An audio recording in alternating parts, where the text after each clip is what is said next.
দীর্ঘদিন তো বিএনপির সাথে রাজনীতি করলেন, জামাতের সাথে এই 2 মাসের রাজনীতি করার অভিজ্ঞতা কেমন? আমার অভিজ্ঞতাটা বলবো, আমি মনে করি আমি একটু চমক পেয়েছি।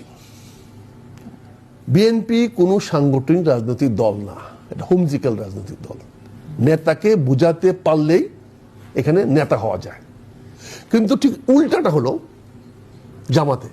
জামাতের আদর্শকে, শিক্ষাগত যোগ্যতাকে, তার ন্যায় নিষ্ঠাকে, তার সততাকে অনেক বেশি গুরুত্ব দেয়। এই যে আমি আরে মাস ধরে আছি, আমি তো কোনো পদ পাইনি, সহযোগী সদস্য মাত্র, কিন্তু আমি তো কোনো নেতৃত্ব পাইনি, আমাকে তো নেতৃত্ব স্থান দেয় না। সেটার জন্য আপনাকে কি কি করতে হবে? আমাকে দলের নিয়ম শৃঙ্খলা মানতে হবে, তার মধ্যে আসতে হবে, আমাকে 5 ওয়াক্ত নামাজ পড়তে হবে, জামাতে নামাজ পড়তে হবে, আমাকে সৎ কাজ করতে হবে, আমাকে মানুষের সামনে মানুষকে সত্যের পথে, ইসলামের পক্ষে, ধর্মের পক্ষে, আল্লাহর পক্ষে মোটিভেট করতে হবে।